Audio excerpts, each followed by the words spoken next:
मित्रांनो, शिवाजी महाराजांच्या काळात बादशहा किंवा राजा हा वारसा हक्काने बनायचा, परंतु शिवरायांना राजेपद हे वारसा हक्काने मिळाले नव्हते। स्वराज्य आणि राजेपद मिळवण्यासाठी त्यांना खूप कष्ट घ्यावे लागले, अनेक लढाया लढाव्या लागल्यात। स्वराज्य निर्माण करताना त्यांना आदिलशाही, निजामशाही आणि मोगलशाही या राजवटींचा प्रखर विरोध झालाच। त्याप्रमाणेच स्थानिक शत्रू म्हणजे कुलकर्णी, पाटील, देशमुख, वतनदार आणि जहागीरदार यांच्या विरोधाला सुद्धा महाराजांना तोंड द्यावे लागले। या सर्वांशी लढून महाराजांनी स्वराज्य स्थापन केले।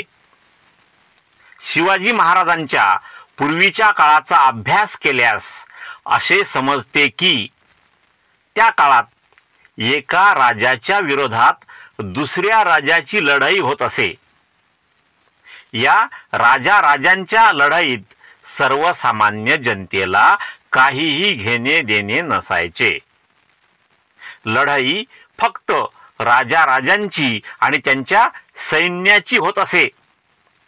लढाईमध्ये कोण हरले आणि कोण जिंकले याचे जनतेला काहीही घेणे देणे नसायचे, कारण त्याचा सर्वसामान्य जनतेच्या दैनंदिन जीवनावर काहीही फरक पडत नसे।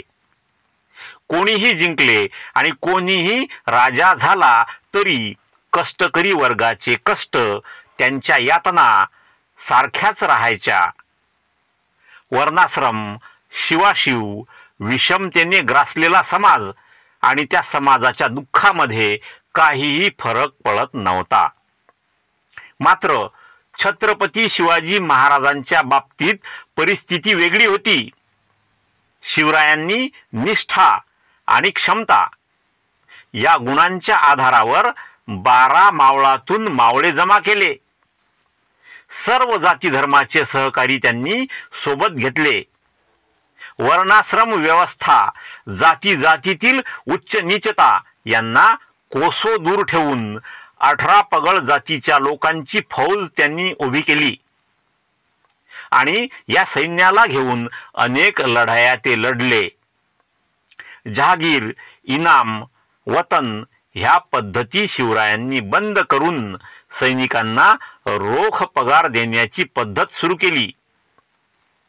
कर्तबगारीलाच निकष मानून वारसा हक्काने नेमणूक करणे त्यांनी बंद केले।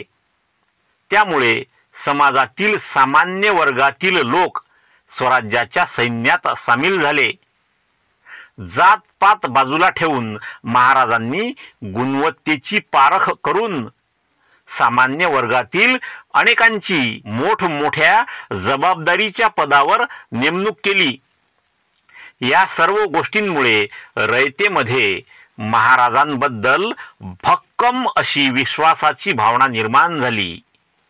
मित्रांनो, हा व्हिडिओ तुम्हाला आवडला असल्यास कृपया व्हिडिओला लाईक करा, व्हिडिओ आपल्या मित्रांमध्ये शेअर करा, तुमच्या चांगल्या कमेंट्स मला पाठवा आणि पहिल्यांदाच या चॅनलला भेट दिली असल्यास कृपया या चॅनलला सबस्क्राईब करा आणि बेल आयकॉनला प्रेस करून त्याला ऑल वर सेट करून ठेवा, म्हणजे मी अपलोड केलेला प्रत्येक व्हिडिओ तुमच्यापर्यंत लवकरात लवकर पोहोचेल। भेटूया पुढील व्हिडिओमध्ये आणि तोपर्यंत जय भीम, जय भारत।